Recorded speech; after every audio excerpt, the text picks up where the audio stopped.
Oke, Assalamualaikum warahmatullahi wabarakatuh. Apa kabar teman-teman? Hari ini atau video kali ini kita akan belajar soal-soal UP, yaitu soal uji pengetahuan PPG ya, PJOK.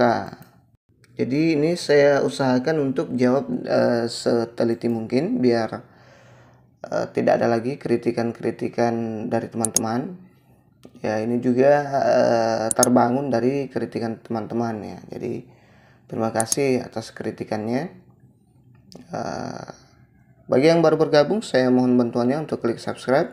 Bagi yang sudah subscribe, terima kasih banyak sudah membantu saya mengembangkan channel ini. Baik, kita langsung masuk ke soal nomor 1. Sistem energi terbagi menjadi dua, yaitu sistem aerob dan anaerob. Sistem energi anaerob adalah sistem energi yang tidak memerlukan bantuan oksigen dalam proses pemenuhan energi. Adapun ciri-cirinya antara lain adalah A. Intensitas kerja sedang, B. Irama gerak lancar, C. Aktivitas menghasilkan CO2 dan plus HO2, D. Lama kerja lebih dari 3 menit, E. Intensitas kerja maksimal. Kalau mau dijawab dulu silahkan pause. Nanti setelah dijawab baru dilanjutkan lagi videonya. Oke, ini dia. Jadi jawabannya ada di option E ya, yaitu intensitas kerja maksimal ya. Ciri sistem energi anaerobik alaktik, intensitas kerja maksimal, lama kerja kira-kira 10 detik, irama kerja eksplosif, aktivitas menghasilkan adenosin difosfat atau ADP, plus energi. Ciri sistem energi aneolaktik, jadi ada alaktik, ada laktik yaitu intensitas kerja maksimal, lama kerja antara 10 sampai 120 detik, irama kerja eksplosif, aktivitas menghasilkan asam laktat dan energi. Oke, kita lanjut ke soal berikutnya. Putaran bola yang dihasilkan pada pukulan forehand dan backhand ground stroke pada tenis lapangan sangat dipengaruhi oleh A. Ayunan, B. Pegangan, C. Kekuatan pukulan, D. Kecepatan pukulan, E. Sikap. Ya, kira-kira yang mana nih? Silahkan di pause dulu ya. Jadi menurut saya dari beberapa sumber yang saya lihat, saya cari di internet, bahwa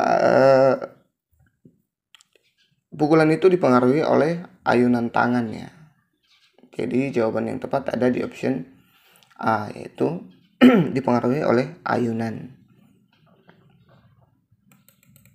Next, kita lanjut ya.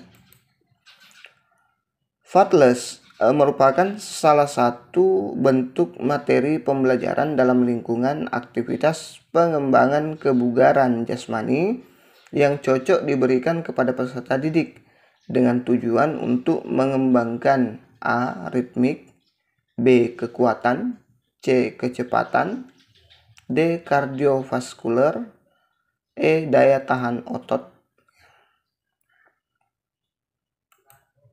Jadi jawabannya adalah C. Dia bertujuan untuk mengembangkan kecepatan. Kata fartlek berasal dari bahasa Swedia yang artinya speed play.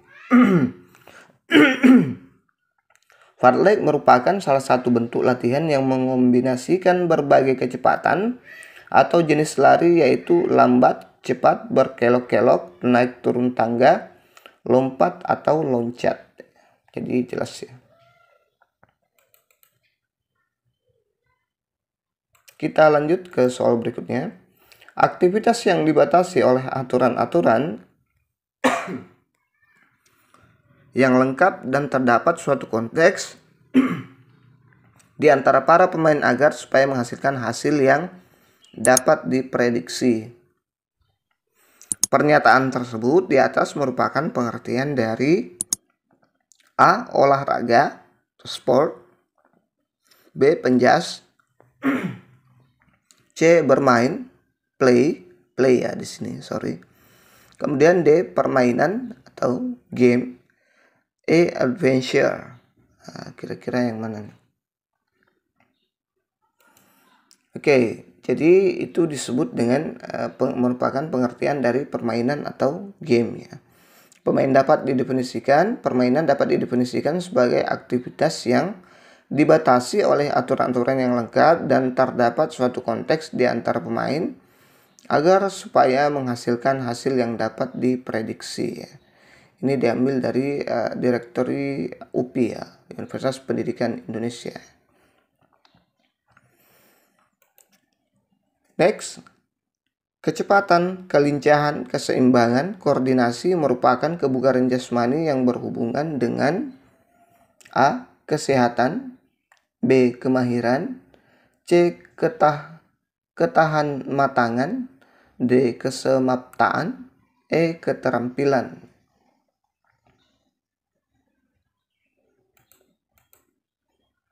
Oke, jadi dia termasuk berhubungan dengan kesehatan. Kebugaran jasmani tidak hanya menggambarkan kesehatan, tetapi lebih merupakan cara mengukur individu melakukan kegiatannya sehari-hari. Jadi kebugaran jasmani itu erat kaitannya dengan kesehatan. Next, gerakan mencium lutut dengan kedua tungkai lurus rapat secara berulang-ulang dapat meningkatkan A. Koordinasi, B. Kelincahan, C. Penguluran, D. Kekuatan, E. Kelentukan.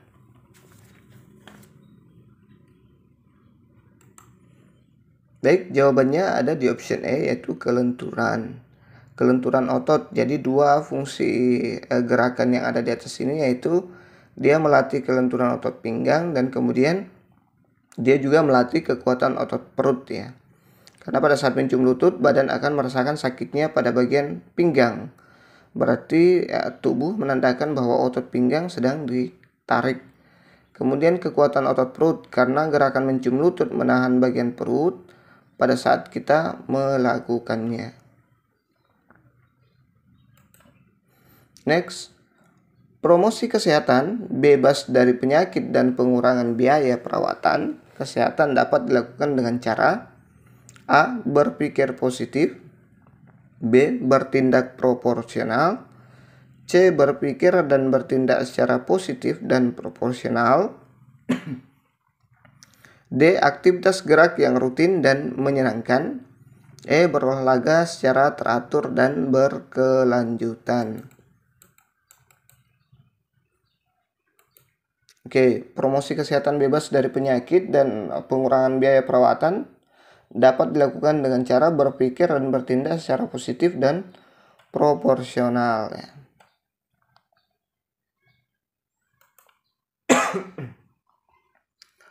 Next, pembelajaran PJOK merupakan salah satu proses sosialisasi bagi peserta didik, di mana anak belajar berperilaku melalui social learning. Peran guru sangat penting tentang bagaimana proses memperlakukan peserta didik pria dan wanita. Peran guru PJOK tersebut sebagai A. Pendidik, B. Agen sosial, C. Personal agen, D. Fasilitator, E. Motivator.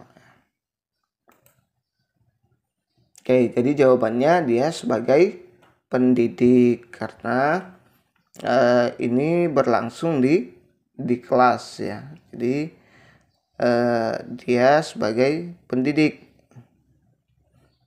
ya, berperilaku kan inti dari pendidikan itu adalah memanusiakan manusia ya. Jadi bagaimana anak-anak berperilaku melalui proses social learning.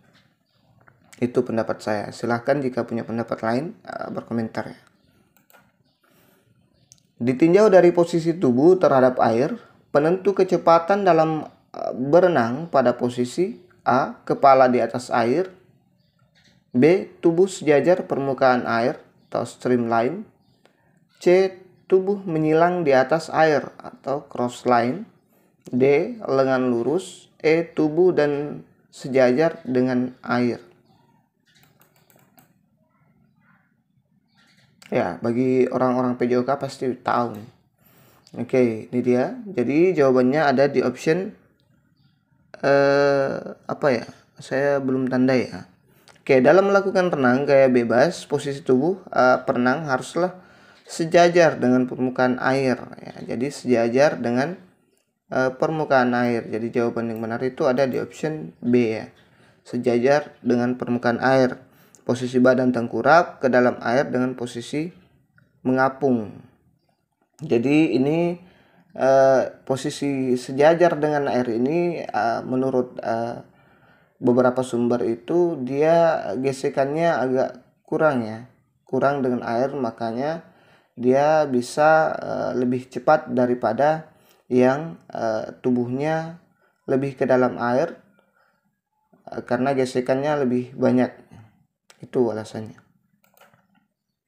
Next, rangkaian gerak manusia yang dilakukan dalam ikatan pola irama disesuaikan dengan perubahan tempo atau semata-mata gerak ekspresi tubuh mengikuti iringan musik merupakan kegiatan aktivitas A. Senam, B. Ritmik, C. Senam irama, D. Senam poco-poco, E. Senam aerobik. Oke, ini dia. Jadi jawabannya dia termasuk kegiatan aktivitas ritmik. Aktivitas ritmik merupakan rangkaian gerak manusia yang dilakukan dalam ikatan pola irama disesuaikan dengan perubahan tempo atau semata-mata gerak ekspresi tubuh mengikuti iringan musik atau ketukan di luar musik. Next, prinsip gerak yang diterapkan dalam bela diri saat menjatuhkan lawan secara efisien adalah A. Menjatuhkan lawan dengan cepat, B. Menjatuhkan lawan dengan sekali bantingan, C. Menjatuhkan lawan dengan memanfaatkan tenaga lawan, D. Menjatuhkan lawan dengan gerakan lembut dan bertenaga, E. Menjatuhkan lawan dengan memanfaatkan kelengahan lawan. Oke, ini dia pembahasannya. Jadi prinsip gerak yang diterapkan dalam bela diri saat menjatuhkan lawan secara efisien adalah menjatuhkan lawan dengan memanfaatkan kelengahan lawan ya. Ya, karena pada saat lawan lengah ada kesempatan yang mudah untuk menjatuhkannya, gitu kira-kira ya. Next, berdasarkan sumbu geraknya, sendi terdiri sumbu 1, sendi sumbu 2, dan sendi sumbu 3. Jadi ada 3 sumbu ya.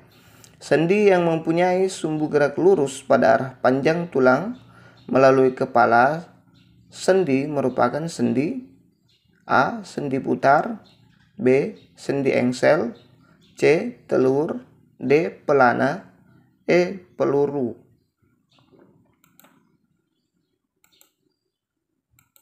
Ya, saya lupa mencantumkan ini, padahal kemarin sudah saya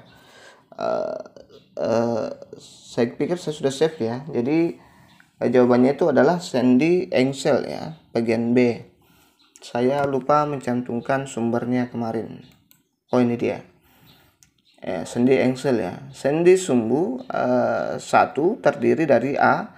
Ginglimus sendi engsel hingga hing joint adalah sendi yang mempunyai sumbu gerak lurus pada arah panjang tulang dapat melalui kepala sendi. Ya, ini diambil dari modul program guru pembelajar PJOK SMA atau SMK ya. Oke, itu saja dulu yang sempat kita share pada kesempatan kali ini. Jika ada yang kurang benar menurut teman-teman, silahkan di komentari.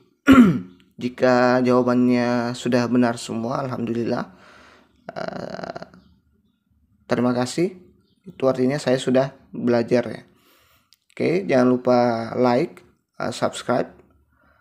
Insya Allah kita akan lanjut soal-soal lainnya di video-video berikutnya.